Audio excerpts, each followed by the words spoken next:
हे guys what's up Bahubali tech में आप सबका बहुत बहुत स्वागत है। गाइस हम एसीएफ का सिलेबस कवर कर रहे थे और लास्ट वीडियो में हमने क्या पढ़ा, बायोलॉजी से हमने पढ़ा कि मनुष्य में किस तरीके से पाचन होता है। तो पाचन तंत्र के अंतर्गत हमने दो हिस्सों को पढ़ना था या दो भाग में हम पढ़ने वाले थे। एक तो होता है आहार नाल और दूसरा होता है पाचक ग्रंथियाँ। तो आहार नाल में हमने लास्ट वीडियो में देखा कि मुख से लेकर एनस तक का जो हिस्सा होता है वो क्या होता है, वही आहार नाल होता है। तो इसी बीच में इसी नली में जो आहार का है सारा क्रियाकर्म होता है, पाचन होता है और शोषण होता है, शरीर के हिस्से में पहुंचाया जाता है और अंत में जो अपचित भोज्य पदार्थ है उसको एनस के माध्यम से बाहर निकाल दिया जाता है। तो ये सारी चीज़ें हमने देखी और आज की वीडियो में हम देखने वाले हैं पाचक ग्रंथियों के बारे में, जिसको हमने जाना था कि एक होता है लार ग्रंथि, दूसरा होता है लीवर और तीसरा होता है अग्नाशय। तो आज की वीडियो में यही पढ़ेंगे पाचक ग्रंथि। भोज्य पदार्थ में उपस्थित कार्बोहाइड्रेट, प्रोटीन, वसा पाचन में पाचक ग्रंथियां सहायता करती है। देखिए, भोज्य पदार्थ हमने ग्रहण किया तो उसमें अगर कार्बोहाइड्रेट है, प्रोटीन है, वसा है, तो इन सब का पाचन करना बहुत ज़रूरी है, क्योंकि पाचन करेंगे तभी तो ये अवशोषण होगा। अवशोषण होकर शरीर के विभिन्न हिस्सों में पहुंचाया जाएगा, जिससे हमें एनर्जी मिलने वाली है। तो इसका पाचन बहुत ज़रूरी है। और पाचन कौन करेगा? एंजाइम करेगा। और एंजाइम कहाँ से स्रावित होगा या पाचक रस कहाँ से स्रावित होगा? तो पाचक रस पाचक ग्रंथियों से स्रावित होगा। तो मुख्यतः रूप से हम 3 प्रकार की पाचक ग्रंथियों को आज पढ़ने वाले हैं, जिसमें से एक होगा लार ग्रंथि, दूसरा होगा यकृत और तीसरा होगा अग्नाशय। तो लार ग्रंथि में वो भी हम 3 प्रकार की लार ग्रंथियों के बारे में पढ़ने वाले हैं। एक होता है सबलिंगुअल लार ग्रंथि, दूसरा होता है सब मैक्सिलरी लार ग्रंथि और तीसरा होता है पैरोटिड लार ग्रंथि। तो चलिए देखते हैं इन सब के बारे में। सबसे पहले देखते हैं लार ग्रंथि। इसकी संख्या जान लीजिए कि ये 3 जोड़ी होती है। लार ग्रंथि 3 जोड़ी होती है, एक जोड़ी सबलिंगुअल, एक जोड़ी सब मैक्सिलरी और एक जोड़ी पैरोटिड, है ना।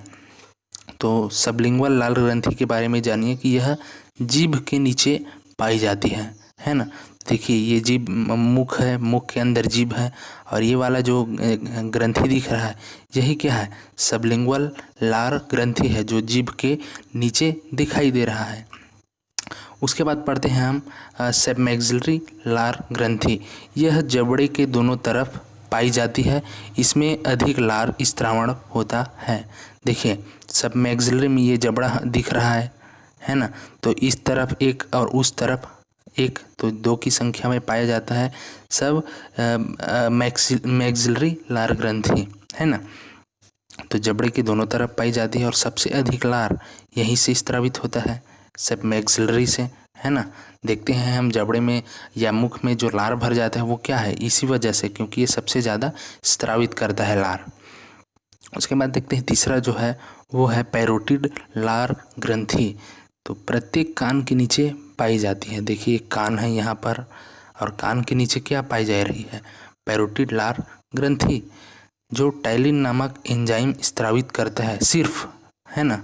तो टाइलिन नामक एंजाइम जो है वो सिर्फ पैरोटिड ग्रंथि से स्रावित होता है और यही क्या करता है? स्टार्च का पाचन करता है। जब हम भोजन ग्रहण करते हैं तो मुख से ही पाचन शुरू हो जाता है ना। स्टार्च का पाचन शुरू हो जाता है। जब हम भोजन ग्रहण करते हैं तो भोजन में तो बहुत सारे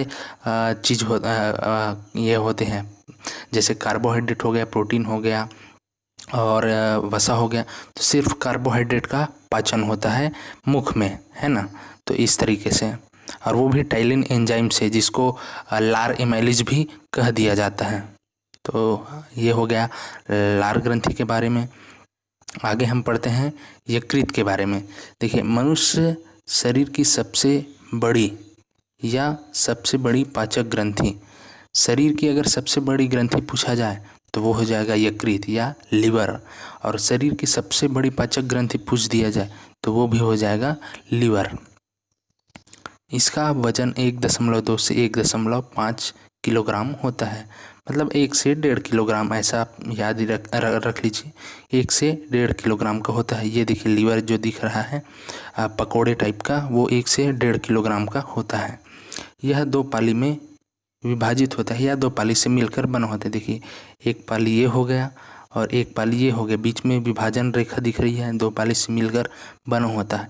दायां पाली बड़ा होता है व बायां पाली छोटा होता है। तो दायां दायां दायां किसको बोलते हैं? ये वाले हिस्से को। हाँ, ये वाला हिस्सा जो हो गया वो दायां हो गया। आप अपने हिस्से से मत देखिए, आप अपने शरीर के हिस्से से देखिए, क्योंकि आप वीडियो देख रहे हैं तो ये दायां हिस्सा नहीं, ये बायां हिस्सा नज़र आएगा, पर अपने आप शरीर में आप जब देखेंगे तो ये हिस्सा दायां नज़र आएगा।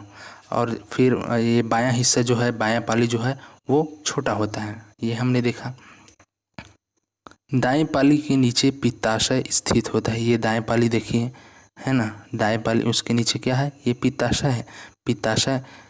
उसके बाद देखते हैं यकृत क्षारीय पित्तरस का स्त्रावण करते हैं। देखिए पित्तरस स्त्रावित होगा यकृत से, और पित्तरस ये नली के माध्यम से इधर से भी आके पित्ताशय में स्त्रावित जमा हो जाएगा। तो पित्ताशय नाम ही इसलिए पड़ा है क्योंकि पित्त का आशय है, पित्त को का संग्रहण स्थान है जो यकृत से स्त्रावित होता है। उसके बाद पित्ताशय से पित्तरस जो है, ये छोटी आंत के जो ड्यूडेनम वाला भाग है, जो हमने पिछले लेक्चर में पढ़ा था, वहाँ स्त्रावित हो जाता है। तो पित्तरस पित्ताशय में संग्रहित व सांद्रित होता है ना। तो इस तरीके से, और यही पित्ताशय से पित्तरस स्त्रावित होता है छोटी आंत के ड्यूडेनम वाले भाग में, तभी तो सबसे ज़्यादा पाचन होगा। और देखिए पैंक्रियाज भी है जो यहाँ से स्त्रावित होगा, पैंक्रियाटिक जूस या अग्नाशयी रस, इसलिए सबसे ज़्यादा पाचन होता है, हमने ड्यूडेनम में पढ़ा था। तो अब अगला पढ़ते हैं हम पैंक्रियाज के बारे में या अग्नाशय के बारे में। तो ग्रहणी या ड्यूडेनम के मध्य स्थित एक लंबी नली है। देखिए ये ग्रहणी वाला हिस्सा है और इसी के मध्य एक लंबी नली है, वही क्या है? अग्नाशय है, ये जो दिख रहा है। उसके बाद दूसरा सबसे बड़ा पाचक ग्रंथि है। पहला पाचक ग्रंथि हमने पढ़ा लीवर की सबसे बड़ी पाचक ग्रंथि है, तो दूसरी सबसे बड़ी पाचक ग्रंथि के बारे में अगर पढ़ें तो वह पैंक्रियास। पहला में लीवर, दूसरा में पैंक्रियास। उसके बाद पढ़ते हैं कि अंतःस्रावी व बाह्यस्रावी दोनों प्रकार का होता है, इसलिए इसे मिश्रित ग्रंथि कहते हैं। अग्नाशय के बारे में जानिए कि अंतःस्रावी ग्रंथि भी है और बाह्यस्रावी ग्रंथि भी है, इसलिए इसको मिश्रित ग्रंथि भी कहते हैं। देखिए अंतःस्रावी के रूप में ये हार्मोन को स्रावित करता है, जैसे कि इंसुलिन हार्मोन हो गया, ग्लूकेगॉन हो गया। और बाह्यस्रावी के रूप में ये अग्नाशयी रस को स्रावित करता है। कहाँ स्रावित करता है? ये छोटी आंत के ड्यूडेनम वाले भाग में, जहाँ से पाचन होता है। तो इस तरीके से आज के वीडियो में इतना ही गाइज। अगर वीडियो अच्छा लगा होगा तो प्लीज़ लाइक, सब्सक्राइब और शेयर ज़रूर कीजिएगा। और हाँ, अगर वाईसीएफ की तैयारी कर रहे हैं तो इस चैनल से जुड़े रहिए, टेलीग्राम से भी जुड़ जाइए, डिस्क्रिप्शन बॉक्स में लिंक मिल जाएगा। आज का वीडियो जो है छोटा सा ही था, पर ये समझने के लिए बहुत ज़रूरी है। आगे हम जब पाचन प्रक्रिया पढ़ेंगे तो इन सारी चीज़ों का इस्तेमाल होगा। जो एक इमेज आपके दिमाग में बन गया है आहार नाल और पाचक ग्रंथियों के बारे में, तो वो हम पाचन प्रक्रिया में पढ़ेंगे कैसे कैसे पाचन होता है और क्या क्या प्रोसेस होता है, तो याद करने में आसानी होगी। धन्यवाद।